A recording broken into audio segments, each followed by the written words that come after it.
निदेश महतो जी। उपरांत हम बताना चाहेंगे आपको कि पार्टी की ओर से पूर्व में 14 अप्रैल जो हमारे बाबा साहब भीमराव अम्बेडकर जी की जयंती का अवसर है, तो उसमें पूर्व में पार्टी ने निर्णय लिया था कि हम उस दिन जेल भरो आंदोलन का कार्यक्रम करेंगे। लेकिन चूंकि पंचायत इलेक्शन अनाउंस होने वाले हैं, हो चुके हैं, तो उसमें हम लोग इस तिथि को आगे के लिए एक्सटेंशन देते हुए 22 जून को, जो कि पार्टी का बलिदान दिवस दिन है, तो उसमें हम लोग जेल भरो आंदोलन का कार्यक्रम करेंगे। सभी विधानसभा में, हमारे झारखंड के सभी विधानसभाओं में जेल भरो आंदोलन का कार्यक्रम होगा 22 जून को। तो 14 अप्रैल की जो तिथि थी उसको हम लोग पुनः तिथि में संशोधन करते हुए ये किया है।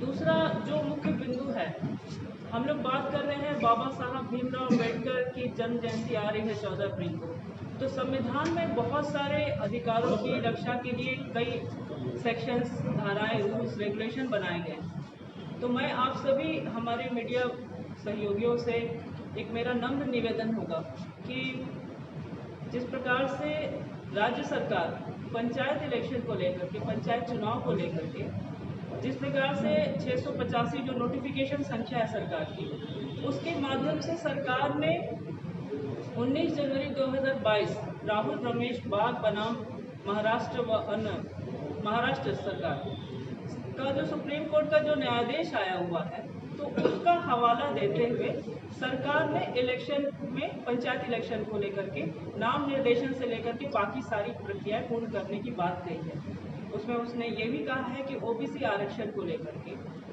सरकार विचाराधीन है, उस पर काम कर रही है। अब इसमें हमारे पार्टी की ओर से कहना ये है कि चूंकि यह ठीक है कि सर्वोच्च न्यायालय का बावजूद उसके सरकार ने जिस प्रकार से ओबीसी सीटों को, जो महिलाओं के लिए आरक्षित था या अन्य के लिए आरक्षित था, जो अधिसूचित था ऑलरेडी जिला गजट से, एक नोटिफिकेशन के माध्यम से अधिसूचना। अब विधि सम्मत प्रक्रिया क्या है कि अगर हम ओबीसी सीटों को ओपन कैटेगरी सीट मान करके इलेक्शन अनाउंस कर रहे हैं, तो इसमें विधि सम्मत प्रक्रिया नहीं अपनाई गई है। सीधे सीधे पंचायत राज अधिनियम 2001 के article 17, article 36, article 51, article 21, article 40 और आर्टिकल 55, इन सारे सेक्शंस को आप देखिएगा। मैं पुनः दोहरा रही हूँ, पंचायत राज अधिनियम 2000 के सेक्शंस को आप ध्यान से पढ़िएगा, तो उसमें 17, 36, 51 और 21, 40, 55 की धाराओं में स्पष्ट रूप से ये उल्लेख है, जो आरक्षण संबंधी जो व्यवस्था है उसके बारे में पूरी तरह से बतलाया गया है। तो इन आरक्षण व्यवस्था को यदि हम चेंज कर रहे हैं तो सरकार को इसमें ऑर्डिनेंस लाना चाहिए था, सरकार को उसमें विधानसभा की सहमति प्राप्त करनी चाहिए थी, तब जाकर के सरकार को इलेक्शन अनाउंस कर सकती थी। लेकिन सरकार ने सीधे सीधे एक अधिसूचना लाया है और अधिसूचना के माध्यम से पंचायत राज अधिनियम की धाराओं में छेड़छाड़ करते हुए सीधे सीधे कहा जाए एक्ट पर प्रहार किया गया है। तो ये कहीं से भी विधि सम्मत प्रक्रिया सरकार ने रास्ता नहीं अपनाया है। जो भी संविधान में जो नियम है, जो विधि है, उसकी प्रक्रिया को पूर्ण कराई जानी चाहिए थी, ऑर्डिनेंस लाना चाहिए था। और 36-51 की मैं बात कर रही हूँ, उसमें ऑर्डिनेंस लाते हुए विधानसभा की सहमति प्राप्त करते हुए सरकार को इलेक्शन अनाउंसमेंट की ओर जाना चाहिए था। लेकिन चूंकि सुप्रीम कोर्ट का आदेश है, अब यह प्रश्न हो सकता है कि सुप्रीम कोर्ट का आदेश है कि भाई जब तक ठीक है कि सरकार ने सुप्रीम कोर्ट के आदेश का हवाला दिया है, लेकिन फिर भी सुप्रीम कोर्ट ने ये कहीं नहीं कहा है कि सरकार विधि सम्मत प्रक्रिया ना अपनाए। आप अन्य राज्यों में भी देख सकते हैं, सीधे जो अन्य राज्य है वो ऑर्डिनेंस ला रही है, विधानसभा से इसको पारित करा रही है, सहमति ले रही है, तब जाकर के पंचायत इलेक्शन अनाउंस होते हैं। तो हमारे यहाँ झारखंड में बिल्कुल अधिसूचना ये जो किया गया है वह गलत है, वह नियम संगत नहीं प्रतीत हो रहा है। तो हमारे मीडिया भाइयों के माध्यम से अनुरोध होगा कि इस पर प्रकाश डाला जाए और राज्य सरकार ने जो पंचायत इलेक्शन को लेकर के बिना ओबीसी आरक्षण तय किए हुए जो जल्दबाजी अपनाई है, उस पर हमारा प्रश्न है। इस प्रश्न का उत्तर हमें जरूर चाहिए।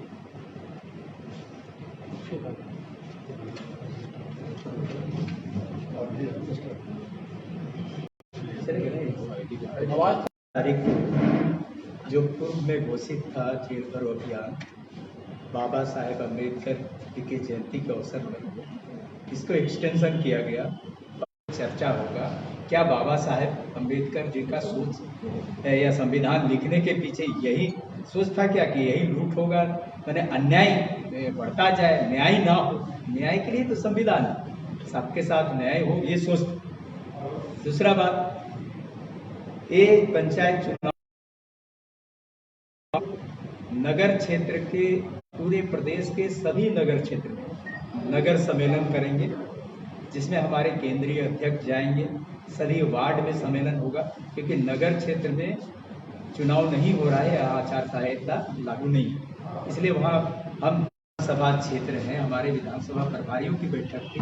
सभी विधानसभा क्षेत्र में 10,000 पिलर मेंबर्स इस दरमियान में 22 जून तक बनाना सुनिश्चित करना है, पिलर मेंबर से लेकर ऊपर तक। और जितने हमारे अनुषंगी इकाई है, सभी अनुषंगी इकाई को पंचायत तक पहुंचाना है, ये सुनिश्चित करना है। और इसकी समीक्षा हर 10 दिन के अंदर केंद्रीय अध्यक्ष स्वयं करेंगे विधानसभा प्रभारियों के साथ वर्चुअल बैठक। इसके साथ साथ रामनवमी के दरमियान पूरे प्रदेश में कई घटनाएं घटी। एक लोहरदगा में आगजनी और इस घटना घटा, इधर कोडरमा में भी घटना घटा, इधर खुसरो वाले इलाके में भी घटा। ऐसे बहुत सारी घटनाएं घटी। इन घटनाएं घटी है वहाँ खुद कहीं देखेगा 10 बजे रात तक डीजे बज रहा है, कहीं डीजे ही नहीं बजने दिया गया। मैंने जहाँ का चौकीदार जैसा है वैसे ही वैसा इस्तेमाल किया गया। एक पूरे प्रदेश में एक तरह का जो होना चाहिए विधि सम्मत कार्रवाई, वैसा नहीं किया गया। कुल मिला के कहें कि प्रशासनिक लापरवाही के कारण ये घटनाएं घटी है, जिसकी हम निंदा करते हैं। दूसरा, देवघर में जो हमारे देहांत हो गया, हम उनके प्रति शोक व्यक्त करते हैं। सरकार से इसकी पूरी जांच करने की मांग करते हैं। जो लोग भी लगाएं उसको ब्लैक लिस्ट करें चाहिए। ये पूरे लोगों का मांग है और ये जनहित का बात है, बच्चों के हित का बात है। और हमको लगता है कि इन तमाम विषयों पर अगर कोई बातचीत है तो माधव जी हमारे बीच में हैं। माधव जी,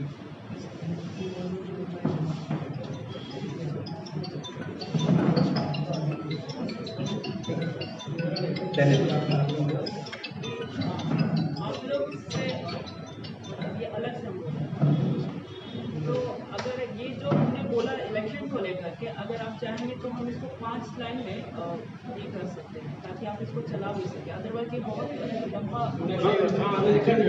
लंबा वही बोलने वाला थे। हम आपकी सुविधा की, चूँकि चैनल में भी समय थोड़ा कम रहता है और ये एक महत्वपूर्ण विषय है, तो 5 लाइन के अंदर इसको तो फिर से हम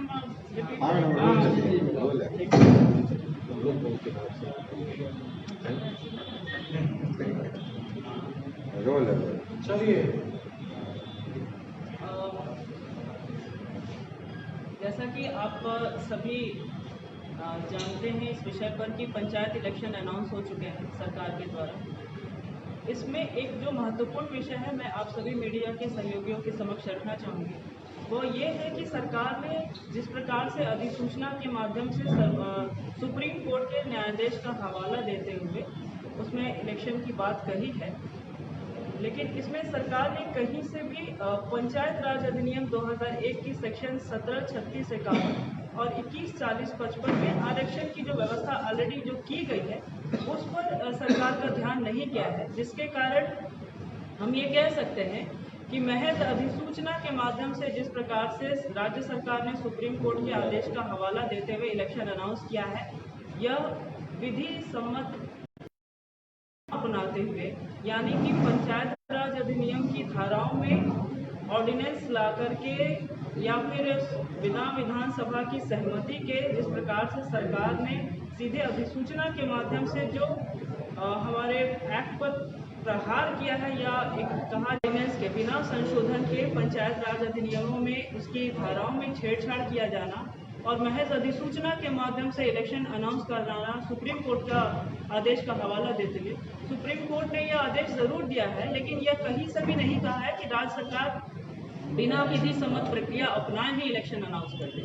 तो आप सभी जानते हैं कि कोई भी रूल्स या रेगुलेशन या कोई भी सरकार का भी यदि कोई नोटिफिकेशन है तो वो एक्ट को प्रिवेल नहीं कर सकता है।